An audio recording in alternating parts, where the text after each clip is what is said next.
Welcome back to my Writer's Room, everyone. I am Matt Wallace, YouTube's resident angry writer, and thank you for taking a few minutes out of your day to come hang out with me here in my angry little writerly sanctum. I always appreciate it. Me not being naked on the vlog is brought to you by our t-shirt of the day, which is one of my favorites. It's my Rowdy Roddy Piper t-shirt. I got this one out of one of the monthly pro wrestling crates from Pro Wrestling Tees, which belongs to 1 Hour Tees, which is a long string of t-shirt venues, but it was worth it to get really cool shirts like this.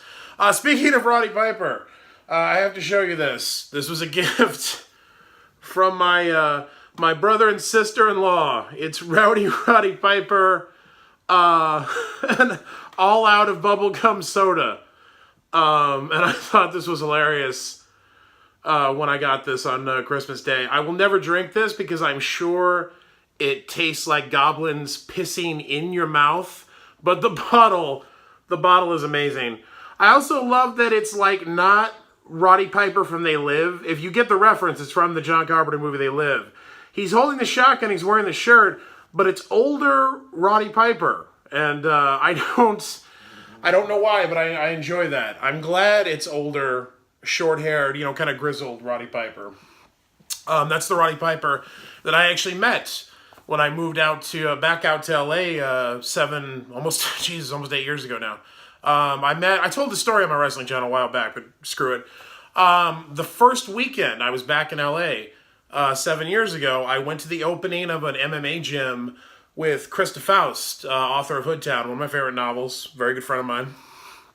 And Roddy Piper was at the gym opening because he did judo and jiu-jitsu for years, and met him, super sweet guy. And we had a brief conversation, and it ended with him telling me, "May all your dreams come true." Looked at me with that $1 million shit-eating grin of his, and very sincerely said, "May all your dreams come true." And I love that that's one of the first things that happened to me when I came to LA. I love that moment. And I love Roddy Piper. Love that bottle of soda. Hope you got a kick out of it. Anyway, it is December 27th, 2017. And as you can see, Hamshackle Pig is looking to the horizon. That's what this is it's supposed to be like the sun setting over water. And it looks more like a mighty ovum rising kraken-like from the waves to consume the world. Maybe that's more appropriate. Let that happen in 2018. Let a giant ovum rise from the tides, as if summoned by Hera, and let it just dismantle, let it roll over the land like a mighty ovum steamroller and just destroy the patriarchy. Let it happen. It's time. Anyway, what that's supposed to be, it looks, maybe it's a rainbow. I don't know. Anyway, the point being, this is Hamshackle Pig looking to the horizon introspectively. Can I also just say, you have no idea how legitimately impressed I am with myself for drawing Hamshackle Pig in profile that well. And I know how crap, if you're an actual artist, even a casual artist, you're looking at how crappy that is. I think that's amazing. That was my first try.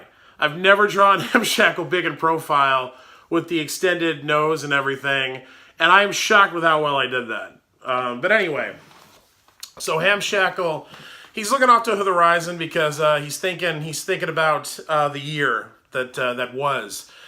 And I drew that because at this time of year, as is wont to happen, many people on social media, particularly on Twitter, particularly writers on Twitter, because I follow a lot of writers, because I am one. And even if you try not to, because no one dislikes writers more than me. I think a lot of you know that.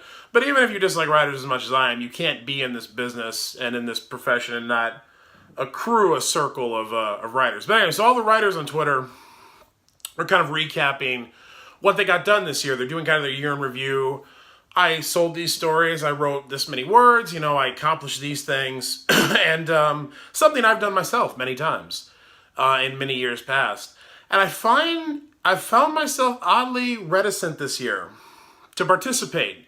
And every time I see one of these posts from friends of mine who I like very much, and I'm very proud of the things they've accomplished, and I'm happy for them, And then they'll prompt you. They're like, what did everybody else accomplish? Trying to like squeeze some positivity out of the end of this atrocious year that we've all experienced collectively. Totally noble pursuit, but I've found myself really reticent to participate. I don't really want to do a year in review recap. I don't really want to do a roundup of everything I wrote or sold or accomplished this year. And I felt that was very odd. I was kind of asking myself, why are you having such a knee-jerk reaction to this? Why don't you, like, this is something I will usually write a blog post, I'm touching my face a lot. I thought I'd cured myself of that. My wife told me early on when I started doing the vlog, stop touching your face so much in the vlogs. I think I'm doing it, honestly, because I'm peeling back very legitimate psychological layers here. This is actually kind of a personal subject. So I was thinking, why am I reticent to do a year in review? And I tried to rationalize it. And I don't think this is total bullshit, but it's a little bullshit. And there was some truth to it. I told myself it's because I've gotten to a place in my career and in my life where I don't measure my success or my career or where I'm going by, did I sell some short stories or did I sell a book this year or did I write enough words in a fucking spreadsheet? I want to like look at a bigger picture than that. And there was some legitimacy to that. There are plenty of authors who hit a point where they don't count short story sales anymore. Like I stopped doing that, years ago. When I started doing more books and more screenplays and stuff. So that's legitimately something I stopped thinking about. So you do kind of go through a progression, but even then, like I said, that didn't really capture why I was feeling such an aversion to looking back on this year. And I think really what it came down to was I don't feel like I accomplished a lot this year, which is very strange because I did. I did some stuff. I had, I had 2 books come out this year. I got married this year twice to the same woman. Bought a house this year. Did a lot of stuff this year. I got plenty of stuff to look back on and be happy about it. But just for some, I don't feel like I accomplished a lot this year. I'm very excited about next year. And I think that's what is doing this to me. Like I have put so much emphasis on next year that I think I almost like, I want to forget this year happened. Because one thing I did a lot this year was I spent a lot of time kind of front loading next year. I have a book that's finished that we're going to try to sell in the new year. I've got another one that's almost finished. I've got a new pitch for a new novella series that we're going to go out and try to sell in the new year. I spent the last 8 months looking for a full-time writing job to supplement everything else I was doing. And I've recently made progress on that I'm not ready to talk about yet, but hopefully soon. And so I just feel like this year was really, it was a preparation year for me. That's how this year has become solidified in my mind. It's like, I don't feel like I accomplished a lot this year. The thing I accomplished was setting myself up for what I will consider success in 2018 with all these other things. And it's caused me to really dismiss this year. And that's unfortunate. And I had to stop myself and go, that's not a healthy thing. You should not dismiss really a monumental year, which was 2017 was for me, personally and professionally. It was a monumental year. And I shouldn't dismiss that because I'm only measuring myself by the success I want to have in 2018. And that's always a dangerous place you get into. I think especially when you freelance or you're a freelance creator, and you do this as like a full-time pursuit. Your metric for success is constantly changing. And you got to moderate that because that's a good thing and it's a bad thing. It should evolve. You should not stagnate. You should always be looking to push yourself farther creatively and professionally, I feel. But you can take that so far that you become really fixated and obsessed with the next tier. And this, wherever you're at, it renders this never good enough. And I think some of that was getting mixed into my feelings about this year and my reticence to like recap it. I didn't want to look back at it. I only want to look forward. And that doesn't sound healthy when you say it like that, but I think I was viewing it in an unhealthy way. I should look forward to next year, and everything I did this year to set the next year up was a good thing, and that was the right focus. But and I've talked about a little bit about this before on the vlog, which is like sacrificing the present for your idea of the future is never a good thing to do. So yeah, I'm not going to do a recap of this year. I'm just going to let that go. But I am telling myself and like stopping and acknowledging that this wasn't a wasted year. I did accomplish it a lot this year. It was a good year personally and professionally, if not nationally. But I have no control over that. And it was. So that'll be my recap for this year. It was a good year. That's what I'm arriving at in this long 10-minute ramble that I just gave you. More like 7 minutes. I spent a couple of minutes on Roddy Piper. So hopefully you enjoyed that part. If I got into all this other stuff and I lost you, that's fine, as long as you enjoyed the Roddy Piper stuff.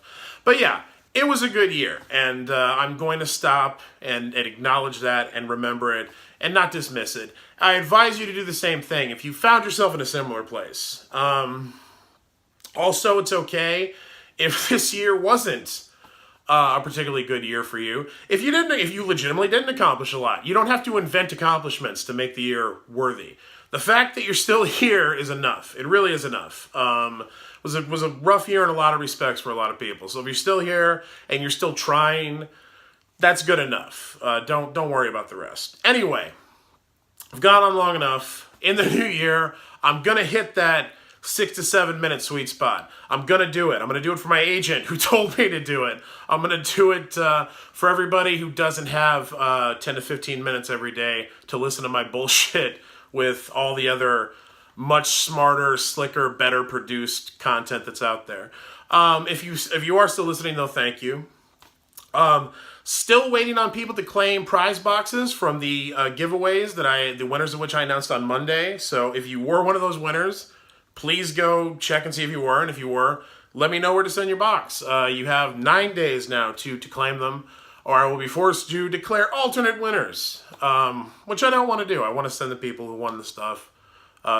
So just let you know about that. Go back, check on Monday's announcements, and if you were one of those winners, hit me up at matt@matt-wallace.com. Claim your boxes. They're filled with awesome stuff, whether it was this channel or my wrestling channel.